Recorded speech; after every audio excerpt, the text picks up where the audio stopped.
பயனை தரும் என ஒரு சில மனிதாக படைத்த மேதாவிகள் குறை கூத்தானாலும் ஆண்டவர்கள் முதல் சான்றோர்கள் வரை இயல் இசை நாடகம் என்கின்ற மொத்தமில்லை பாமர மக்கள் அறிவாக அறிந்து தெரிந்து புரிந்து கொள்ள தூண்டுகோலாக வளர்ந்ததுதான் நாடக கலை. அப்படிப்பட்ட நாடக கலையில் நடிக்க வந்திருக்கும் எனக்கும் என்னை சார்ந்த நடிகர்களுக்கும் உங்களுடைய ஊக்கமும் உற்சாகமும் மிக மிக தேவை என கேட்டுக்கொண்டு 1964 அவ்வளவு நிரூபிக்கக்கூடிய கலை என் மீது உள்ளத்துள்ளே இரு வழங்கிடி என்பதை கவியரசர் கம்பர் பெருமானின் திருவாக்கு கேட்டவர்கள் கிடைக்கிறன. கோட்டை மதுரேறு கொட்டவன் கொடிபறக்க நாட்டு மக்களை நல்வாழ்வு அளிக்க என் நாடு மட்டும் என் நாட்டின் பொன்னாடுகளாய் அறிஞர் அண்ணாவின் உரிமை தம்பிகளாய் வடலூர் வள்ளலாரின் வான்மைக்கிடமாக்கி அறிவு சிந்தையிலே கொண்டு விடாமுயற்சியில் வீர சிங்கம் போல் வெற்றி நடை ஓட்டம் வந்திருக்கும் உங்கள் அனைவருக்கும் கரம் கூப்புகிறேன். நன்றி நன்றி கதை வணக்கம்.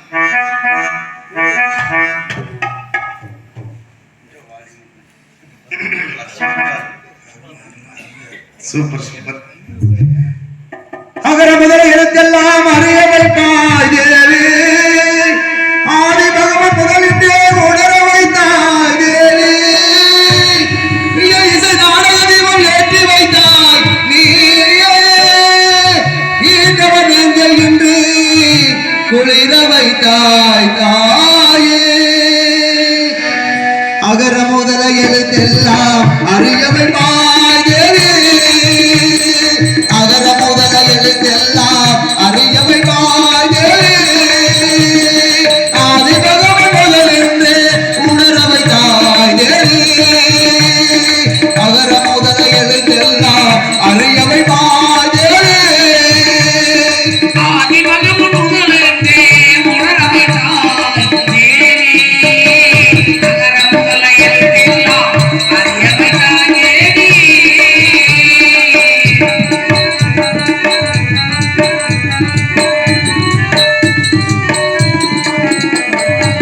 இயலிசை நாடக தீபம் ஏற்றி வைத்தாய், இயலிசை நாடக தீபம் ஏற்றி வைத்தாய், ஈன்றவன் நெஞ்சை என்று குளிர வைத்தாய், ஈன்றவன் நெஞ்சை என்று குளிர வைத்தாய், உயிர்மை எழுத்தெல்லாம் தெளிய வைத்தாய், உயிர்மை எழுத்தெல்லாம் தெளிய வைத்தாய், உமையில் வாயிலிருந்து பேச வைத்தாய் அம்மா பேச வைத்தாய், அகர முதல எழுத்தெல்லாம் அறிய வைத்தாய் தேவி, ஆதி பகவன் முதலென்று உணர வைத்தாய் தேவி.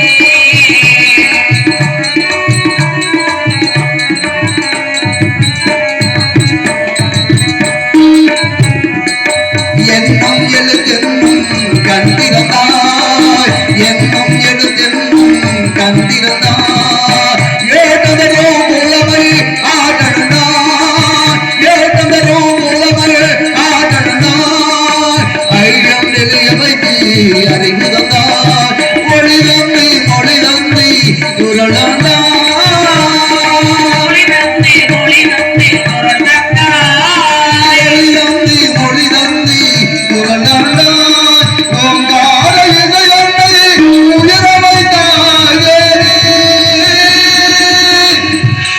சேவல் கவியது செங்கதிரவன் தோன்றினான், கானத்து பறவைகள் வாதம்பாடு வந்ததை போல் எங்களது நாடகத்தை கண்டு களிக்க வந்த அத்தனை அன்பு உள்ளங்களுக்கும் எங்களது ராஜாங்கம் கலைக்குழுவின் சார்பாக நன்றி நன்றி கலந்த வணக்கம் வணக்கம் வந்தனம். தீர்த்தம் கட்டும் தேவர் மலை தேவரெல்லாம் மலை, புளியப்பட்டி சாலையிலே கந்தவேலையா உனக்கு பூசை முகமாகுதையா முருகவேலையா, தீர்த்தங்கட்டு தேவர் மலை தேவரெல்லாம் மலை, தீர்த்தங்கட்டு தேவர் மலை தேவரெல்லாம் மலை, புளியப்பட்டி சாலையிலே கந்தவேலையா பூசை முகமாகுதையா முருகவேலையா.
எங்களது நாடகத்தில் சில குற்றம் இருக்கலாம், குறைகள் இருக்கலாம். குற்றத்தை நீக்கி குணத்தை கைகொண்டு காலை கதிரவன் உதயமாகும் வரையில் எங்களது நாடகத்தை கண்டுகளித்தீரானால் உங்களின் செவிக்கு கலைவிருந்து அழைப்போம் என்பதை எங்களது கலைக்கல்வி சார்பாக தெரிவித்துக் கொள்கிறேன். நன்றி நன்றி. வணக்கம் வணக்கம். வந்தனம்.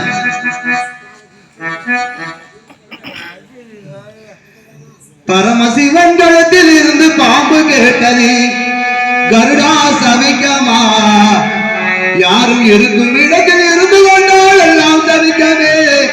கருடா சொன்னது அதில் அர்த்தம் உள்ளது. பரமசிவன் களத்தில் இருந்து பாம்பு கேட்டது, கருடா சவிக்கமா, யாரும் இருக்கும் இடத்தில் இருந்து கொண்டால் எல்லாம் தவிக்கவே. கருடர் சொன்னது அதில் அர்த்தம் உள்ளது.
இருக்கும் இடத்தில் இருந்து கொண்டால் எல்லாம் தவிக்கது. கருணை கண்ணது அதில் அர்த்தம் உள்ளது. காத்தவராயன் என்றால் யார்? அவருடைய தாய் தந்தையை பூர்வீக வரலாற்றை உங்கள் முன் சமர்ப்பிக்க ஆவலோடு வந்திருக்கின்றேன். இந்த உலகில் உள்ள 84 லட்சம் ஜீவராசிகளுக்கும் அன்றாட பரிதிலக்கக்கூடிய சிவபெருமான் என்னுடைய தந்தை. இந்த உலகத்தை தாங்கக்கூடிய உமைவல் என்று சொல்லப்பட்ட சக்தி என்னுடைய தாய். என்னுடைய தந்தையாகிய சிவபெருமான் ஒரு நாள் வேளையில் உலகில் உள்ள நடப்பன, நகர்வன, அசைவன, நீந்துவன, பரப்பன என்று சொல்லப்பட்ட 84 லட்சம் ஜீவராசிகளுக்கும் படிவிலக்க சென்றிருந்தார்கள். அந்த நேரத்தில் திரிலோக சஞ்சாரி என்று சொல்லப்பட்ட நாரதர் வந்து தாயான சக்தி இடத்தில் உனது கணவர் எங்கே சென்றார்கள் சக்தி என்று கேட்க அதற்கு தாயான சக்தி செல்கிறார்கள். என்னுடைய கணவரோ உலகில் உள்ள அனைத்து ஜீவராசிகளுக்கும் படியளக்க சென்றிருக்கின்றார்கள் அண்ணா என்றார்கள். அதற்கு நாரதர் ஒருவர் சென்று உலகில் உள்ள அனைத்து ஜீவராசிகளுக்கும் படியளப்பதானால் அது எப்படி முடியும் சக்தி? வேண்டுமானால் ஒரு கட்டமைப்பை பிடித்து குங்குமச்சிமிழில் அடைத்து தன்னுடைய முந்தானையில் முடிந்து வைத்துக்கொள். அந்த ஒரு ஜீவனுக்கு உனது கணவர் எப்படி படியளக்கிறார் என்பதை பார்க்கலாம் சக்தி என்று சொல்லிவிட்டு நாரதர் சென்று விடுகிறார்கள். என்னுடைய தாயான சக்தி நாரதர் சொன்ன பிரகாரம் ஒரு கட்டமைப்பை பிடித்து குங்குமச்சிமிழில் அடைத்து தன்னுடைய முந்தானையில் முடிந்து வைத்துக் கொண்டார்கள். அந்த நேரத்தில் தந்தையாகிய சிவபெருமான் உலகில் உள்ள அனைத்து ஜீவராசிகளுக்கும் படியளந்து வந்தீர்களா என்று கேட்க அதற்கு தந்தையாகிய சிவபெருமான் ஏன் சக்தி சந்தேகமாக கேட்கிறாய்? அனைத்து ஜீவராசிகளுக்கும் சரிவர படியளந்து வந்துள்ளேன் சக்தி என்றார்கள். இல்லை சாமி, இன்று ஒரு ஜீவனை பட்டினியாக போட்டு விட்டீர்கள். ஒரு ஜீவனுடைய பாவத்திற்கும் சாபத்திற்கும் ஆளாகி விட்டீர்கள் சாமி என்றார்கள். தாயான சக்தி இல்லை சக்தி, எந்த ஒரு ஜீவனுடைய பாவத்திற்கும் சாபத்திற்கும் ஆளாக மாட்டேன். அனைத்து ஜீவராசிகளுக்கும் சரிவர படியளந்து வந்துள்ளேன் என்றார்கள். தந்தையாகிய சிவபெருமான் இல்லை சாமி என்று சொல்லிவிட்டு அந்த புறத்தில் சென்று தன்னுடைய முந்தானையை வைத்து குங்குமச்சிமிழை திறந்து பார்க்கும் பொழுது அந்த ஒரு கட்டமாகப்பட்டது ஒரு அரிசி துண்டை கவ்விக்கொண்டிருந்தது. அதை பார்த்த தாயான சக்தி தந்தை சிவபெருமான் முன்னிலையில் முகவாட்டத்தோடு நின்று கொண்டிருக்கிறார்கள். தந்தையாகிய சிவபெருமான் ஏன் சக்தி முகவாட்டத்தோடு நின்று கொண்டிருக்கிறாய் என்று கேட்க அதற்கு தாயான சக்தி செல்கிறார்கள். உங்கள் மீது சந்தேகமற்று, நீங்கள் செய்யக்கூடிய தொழில் மீது சந்தேகமற்று உங்களை சோதித்து விட்டேன் சாமி. எனக்கு என்ன தண்டனை கொடுத்தாலும் ஏற்றுக்கொள்கிறேன் என்றார்கள்.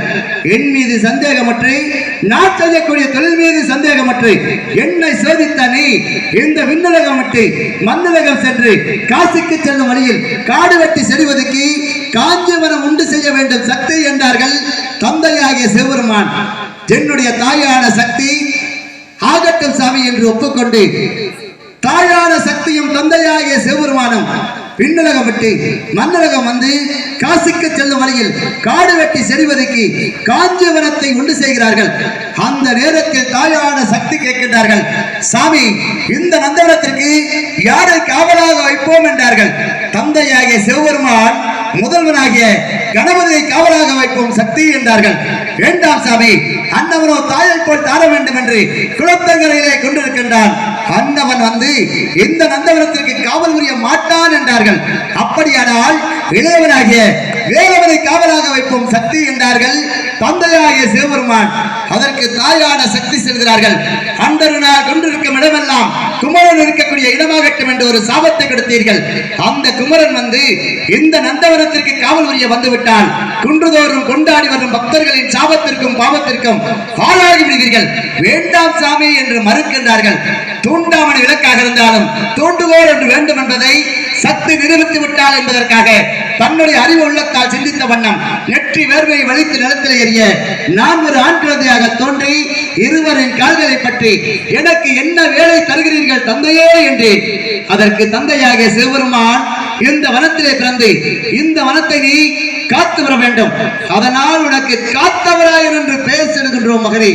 நீ இந்த நந்தவனத்தை தன்னுடைய சொந்த வனமாக கொண்டு கண்ணும் கருத்துமாய் காவல் புரிய வேண்டும் என்று கட்டளையிட்டார்கள். ஆகட்டும் என்று ஒப்புக்கொண்டு தந்தையின் கட்டளை பிரகாரம் அன்று முதல் அந்த நந்தவனத்தை தன்னுடைய சொந்த வனமாக கொண்டு நான் கண்ணும் கருத்துமாய் காவல் புரிந்து வந்தேன்.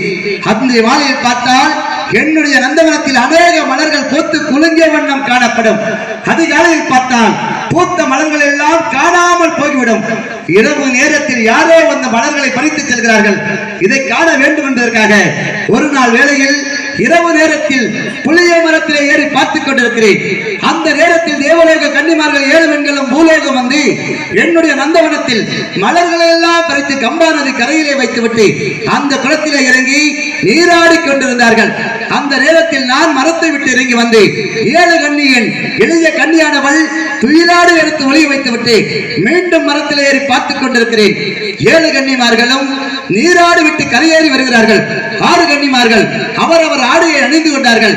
7வது கன்னி என்று சொல்லப்பட்ட இளைய கன்னியானவள் தன்னுடைய துயிலாடு இல்லாத காரணத்தால் மீண்டும் அந்த குளத்திலே இறங்கி தன்னுடைய உயிரை மாய்த்துக் கொண்டால் 6 கன்னிமார்களும் தேவலோகம் சென்று தந்தையாகிய சிவபெருமான் இடத்தில் நடந்த அமரத்தை எடுத்துச் செல்ல தந்தையாகிய சிவபெருமான் காஞ்சார கோபத்தோடு அங்கிருந்த வண்ணமாக அடே சண்டாளா, ஒரு பெண்ணின் பாவத்திற்கும் சாபத்திற்கும் ஆளாகி விட்டாயே என்றார்கள்.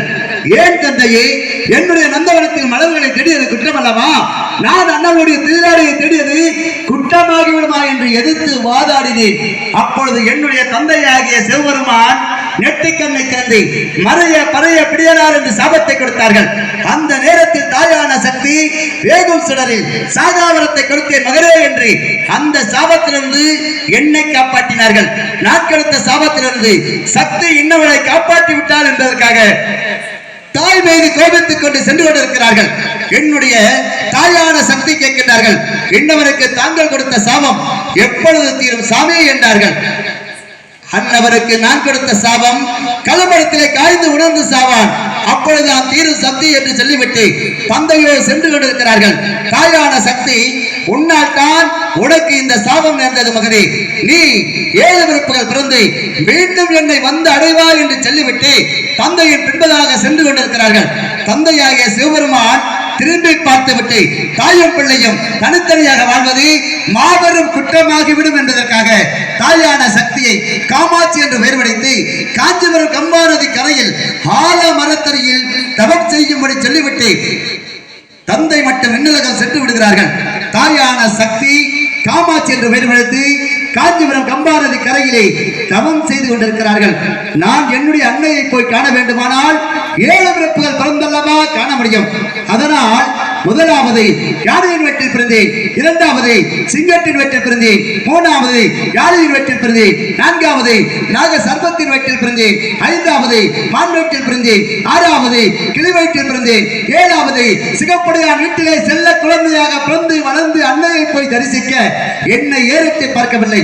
ஏன் தன்னுடைய மகன் முகத்திலே முழிப்பதை தவிர வேறு எந்த ஒரு திருமுகத்தையும் காணக்கூடாது என்பதற்காக 2 கரங்களை ஏந்தி 2 கண்களை மூடி தவம் செய்து கொண்டிருக்கிறார்கள். அந்த நேரத்தில் நான் அருகாமை கீரத்தண்டாக உருமாறி முகத்திலே மோத என்னை சுட்டு எரித்து குழந்தையாக்கி ஆலமரத்தில் தொட்டில் கட்டி தாளாட்டி கொண்டிருக்கிறார்கள். அந்த நேரத்தில் கொல்லிமலை கன்னிகள் என்று சொல்லப்பட்ட 7 பெண்களும் குழந்தைகள் இல்லை என்பதற்காக தாயான காமாட்சியிடத்தில் வந்து இந்த குழந்தையை எங்களுக்கு தானமாக கொடுக்க வேண்டும் தாயே என்று கேட்க தாயான காமாட்சி என்னை தூக்கி கொல்லிமலை கன்னிகளோடு ஒப்படைத்து விடுகிறார்கள். கொல்லிமலை கன்னிகள் என்னை தூக்கி கொண்டு போய் சீராட்டி பாராட்டி நல்லவராக வல்லவராக வளர்த்து வருகிறார்கள். தாக்கற்ற இந்திரஜாலம், மந்திரஜாலம், கோகரணம், கெதுகரணம், கூடுவிட்டு கூடுவாய்கள், வேலைக்கொரு வேஷம் என்று சொல்லப்பட்ட 70 மந்திரத்தையும் எனக்கு கற்றுக் கொடுக்கிறார்கள். பெற்ற பிள்ளையிலும் உற்ற பிள்ளையாக என்னை பாவித்து வருகிறார்கள். அந்த 7 பெண்களும் அன்போடு மகனே மகனே என்று என்னை அழைத்து வருகிறார்கள். என்னை பெற்றவர்கள் யார் என்பது எனக்கு புரியவில்லை. அதனால் ஒரு நாள் வேளையில் 7 பெண்களையும் அருகாமையில் அமரச் செய்து என்னை பெற்றவர்கள் யாரம்மா என்று கேட்க அதற்கு அன்னவர்கள் செல்கிறார்கள். உன்னை பெற்றவர்கள் காஞ்சிபுரம் கம்பாநதி கரையிலே தவம் செய்து கொண்டிருக்கிறார்கள். உன்னை தூக்கி கொண்டு வந்து நல்லவனாக வல்லவனாக வளர்த்து வந்தோம் மகனே என்றார்கள். அந்த நேரத்தில் நான் பெற்றவளை காண வேண்டும் தாயே என்று வருந்தினேன். உன்னுடைய பெற்றவளை காண வேண்டுமானால் காஞ்சிபுரம் கம்பாநதி கரையில் சென்று பார்த்து வருவாய். உன்னுடைய ஆவிக்கும் அங்கத்திற்கும் எந்த ஒரு பங்கம் வருகின்ற நேரத்தில் கொல்லிமலை கன்னிகளா என்று அழைத்தால் உன்னை ஓடி வந்து காத்துக் கொள்கிறோம் மகனே என்று 7 பெண்களும் எனக்கு சத்தியம் செய்து கொடுத்தார்கள். சத்தியத்தை பெற்றுக்கொண்டு நேராக காஞ்சிபுரம் கம்பாநதி கரை வந்து அன்னையான காமாட்சியை கண்டு நான் தரிசித்தேன். அன்று முதல் என்னுடைய அன்னையான காமாட்சியை அனுதினமும் மலர்களை பறித்து பூஜை செய்து வந்தேன். ஒரு நாள் வேளையில் தாயே வேட்டைக்கு சென்று வருகிறேன் அம்மா என்று என்னுடைய தாயான காமாட்சி செல்கிறார்கள். வடமுகம் போய் வா, கீழ்முகம் போய் வா, மேல் திசை போகாதே மகனே என்றார்கள். மேல் திசையில் அப்படி என்ன இருக்கின்றது அதை காண வேண்டும் என்பதற்காக மேற்கு மலையாள தேசம் மங்களத்து எல்லை தொட்டியத்து கிராமம் சென்று தொட்டியத்து கிராமத்தில் மன்னான் ராமாநாயக்கரும் சின்னாநாயக்கரும் அரசாட்சி செய்து வந்து கொண்டிருக்கிறார்கள். எப்படியானால் தன்னுடைய அனுமதி இல்லாமல் யார் ஒருவரும் யாருக்கும் பிச்சை கூட போடக்கூடாது என்று ஆராய்ச்சி மணி கட்டி ஆண்டு கொண்டு வந்து கொண்டிருக்கிறார்கள். அந்த நேரத்தில் பிச்சைக்காரனாக வேடம் தரித்து ஒவ்வொரு வீடாக சென்று பிச்சை கேட்க யாவொருவரும் எனக்கு பிச்சை போட மறுத்து விட்டார்கள். அந்த நேரத்தில் நான் கொல்லிமலை கன்னிகளிடம் நான் கேட்ட மந்திரத்தால் வீட்டுக்கரு பாம்பாக ஏகிவிட்டேன். பாம்புகள் புரண்டோட மக்கள் அனைவரும் திரண்டோடி மன்னன் ராமாநாயக்கரிடத்திலே முறையிட்டார்கள். மன்னன் ராமாநாயக்கரும் சின்ன நாயக்கரும் நேரடியாக வந்து, யாரடா நீ? மலையாள மந்திரத்திற்கு எதிர் மந்திரம் கற்றவனா நீ? அப்படி எதிர் மந்திரம் கற்றவனாக இருந்தால் நான் வைக்கக்கூடிய மோடியை உன்னால் எடுக்க முடியுமா என்றார்கள். முடியும் என்றேன். அப்படி நான் வைக்கக்கூடிய மோடியை நீ எடுத்து விட்டால் வளர்ப்பு மகன் சின்னானை அடிமையாக அனுப்புகிறேன். எடுக்க முடியாவிட்டால் நீ எங்கள் இருவருக்கும் அடிமையாக இருக்க வேண்டும் என்று விருது சம்பிரதாயம் கூறி மோடியை வைக்கின்றார்கள். மோடியை எடுக்க முயன்றேன், மயங்கி விழுந்து விட்டேன். அந்த வழி மார்க்கமாக தாய்மாமனுடைய மக்கள் மாங்கருப்பி பொங்கருப்பி என்று சொல்லப்பட்டவர்கள் தயிர்மோ விட்டுக் கொண்டு வந்தார்கள். அத்தை மகன் காத்தவராயன் மயங்கி கிடக்கின்றான் என்பதற்காக தந்தையாகிய பரந்தாமனிடத்தில் சென்று முறையிட என்னுடைய தாய்மாமன் என்று சொல்லப்பட்ட பரந்தாமன் அங்கிருந்த வண்ணமாக சக்கரத்தை ஏகிவிட சக்கர மன்னன் ராமாநாயக்கர் சிரசை துண்டித்து சென்றது. அந்த நேரத்தில் ராமாநாயக்கர் வைத்த மோடியை நான் எடுத்தேன். நான் மோடி எடுத்த காரணத்தால் சின்னானோ எனக்கு அடிமையாக வந்து விட்டான். சின்னானை அழைத்துக் கொண்டு காஞ்சிபுரம் கம்பா நதி கரை வந்தேன். அன்னையான காமாட்சியிடத்தில் நடந்து அபுரத்தை எடுத்துச் செல்ல அன்னையான காமாட்சி செல்கிறார்கள். மகனே, என்னவன் வேறொருவனும் அல்ல, என்னவனோ என்னுடைய தங்கை திருமணி கண்ணியின் மகன்தான் என்னவன். எங்கு சென்றாலும் தோளுக்கு தோளாக துணைக்கு துணையாக அண்ணன் தம்பியாக சென்று வாருங்கள் மகனே என்று கட்டளையிட்டார்கள். தாயின் கட்டளை பிரகாரம் நானும் தம்பி சின்னானம் எங்கு சென்றாலும் தோளுக்கு தோளாக துணைக்கு துணையாக சென்று வந்து கொண்டிருந்தோம். ஒரு நாள் வேளையில் தென் திசையாக வேட்டைக்கு சென்றோம். வேட்டைக்கு சென்று வேட்டைகளாடி கலத்த முகத்தோடு எங்கேயாவது தண்ணீர் இருக்குமா தம்பி என்று தம்பி சின்னா செல்கிறான். அருகாமையில் ஒரு மஞ்சள் ஆறு ஓடிக்கொண்டிருக்கிறது. அங்கு சென்றால் தண்ணீர் அருந்தலாம் அண்ணா என்றான். ஆகட்டும் என்று ஒப்புக்கொண்டு இருவரும் சென்று அந்த மஞ்சள் ஆற்றிலே தண்ணீர் அருந்தும் பொழுது அக்கீர் வன்னீர் குருவு ஜவ்வாது என்று சொல்லப்பட்ட நறுமணம் ஆறு முழுவதும் வீசியது.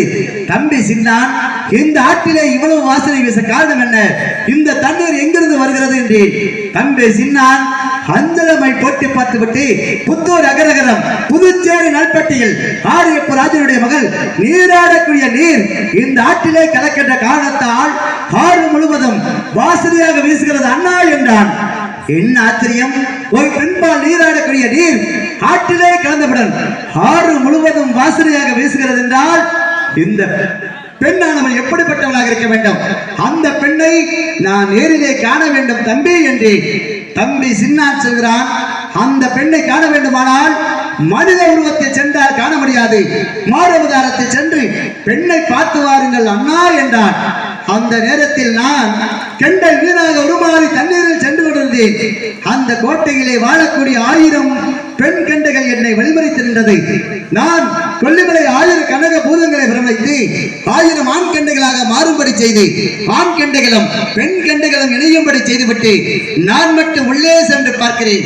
அப்பொழுது 7 திரையை கட்டி அந்த புறத்தில் நீராடி கொண்டிருந்தால் அந்த 7 திரையை கிழித்து உள்ளே சென்று அண்ணவளுடைய உச்சி முதல் பாதம் வரை பார்த்தேன். அண்ணவளுடைய அழகிலே மதிமயங்கி நின்றேன். அந்த நேரத்தில் அண்ணவளுடைய கூந்தலில் ஒரு முடியாகப்பட்டது என்னுடைய இரு இறகிலே மாட்டிக்கொண்டது. நான் மீண்டும் கரையேறி வர முடியாத காரணத்தால் தம்பி சின்னார் என்றேன். தம்பி சின்னான் கருட உருமாறி எண்ணெய் தூக்கி கொண்டு வந்து கரையிலே போட அந்த நேரத்தில் அந்த முடியை எடுத்து அளவிட்டு பார்க்கும் வேளையில் அறுபதுமாக கூந்தலாக காணப்பட்டது. கூந்தலோ இவ்வளவு என்றால் அந்த கொடியடையால் எப்படிப்பட்டவராக இருக்க வேண்டும்? அடைந்தால் இந்த பெண்ணை மனைவியாக அடைய வேண்டும் தம்பி என்று அன்று வைத்தே ஆரிய மாதா மீது ஆசை. ஆரிய மாதாவை என்னுடைய மனைவியாக அடைய வேண்டும் என்று மனதிலே மனக்கோட்டை கட்டி வாழ்ந்து வந்து கொண்டிருக்கிறேன். தம்பி சின்னான் மலையாள தேசம் சென்று 2 நாட்களுக்கு வருகிறேன் என்று சொல்லி சென்றவன் 3 நாளாகியும் அண்ணவன் இன்னும் வர காணவில்லை. இப்பொழுது என்னுடைய தம்பி சின்னானை அழைத்து தாயாருக்கு செய்யக்கூடிய பூஜைகளை செய்ய வேண்டும்.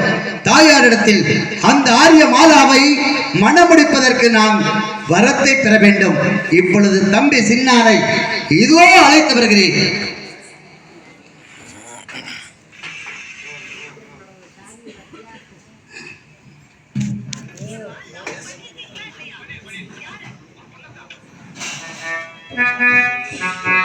ஹலோ தொட்டியத்து தம்பி சின்ன சின்ன நிலா சின்ன அடாத்திர மகன ஓடி வாடா தம்பி சின்ன தொட்டியத்து தம்பி சின்ன சின்ன அட சின்ன அட துறை மகனே ஓடி வாடா சின்ன சின்ன தொட்டியத்து தம்பி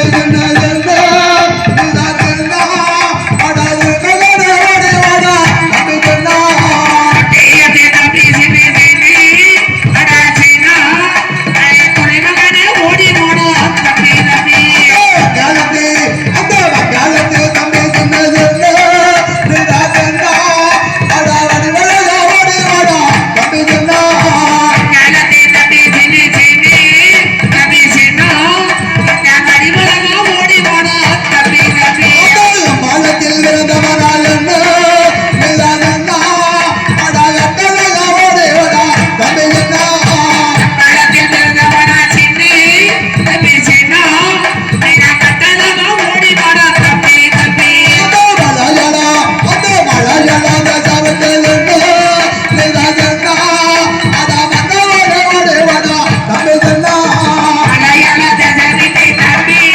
தம்பி சின்ன ஏ மன்னவன ஓடி வாடா தம்பி தம்பி அங்கு வருவாங்க பிடித்து என்ன நிலானன்னா அடாகட்டலக ஓடி வாடா தம்பி சின்ன மன்னவனுக்கு தம்பி தம்பி சின்ன ஏ கட்டலமா ஓடி வாடா தம்பி தம்பி கம்பளத்தில் பிறந்தவனா சின்ன கண்ணனை நீ ஓடி வாடா கப்பலாட்டில் பிறந்த மனிதனே கட்டலாக ஓடி வாடா மக்களத்தில் பிறந்தவனா சின்ன அடிமலாக ஓடி வாடா மக்களாட்டில் பிறந்த மனிதனே கட்டலாக ஓடி வாடா மலையாள தேசத்திலேலா மன்னவாத ஓடி வாடா கடையாள பெற்ற மனிதனே மன்னவனே ஓடி வாடா காஜலோரோ தருவெடுத்து சின்ன கண்ணனை நீ ஓடி வாடா மன்னவனே ஓடி வாடா அந்தரதோட தருமை சின்ன அடிமலாக ஓடி வாடா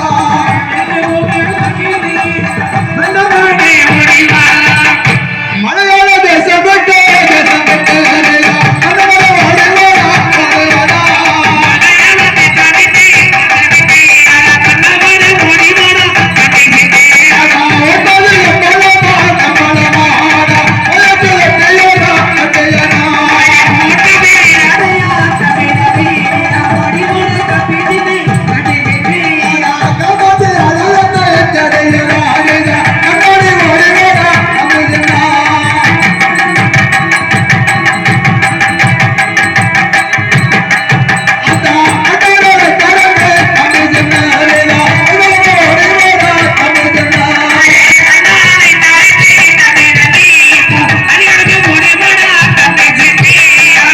தொட்டி எந்த தம்பி ஜென்ன தம்பி ஜென்ன அரியா மருமகன் ஓடி போடா தம்பி ஜென்ன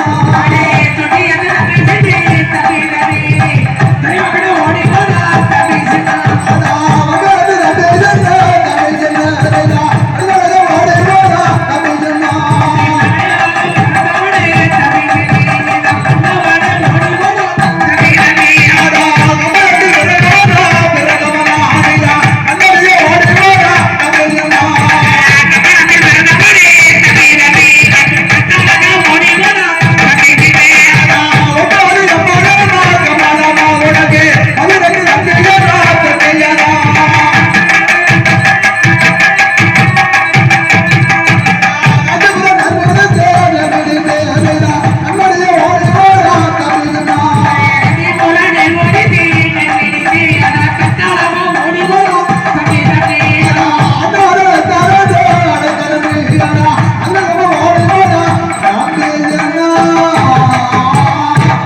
இதோ இப்பொழுது என்னுடைய தம்பி கட்டியத்தை சொன்னாரை நாம் அனைவரும் எதிர்பார்ப்போம்.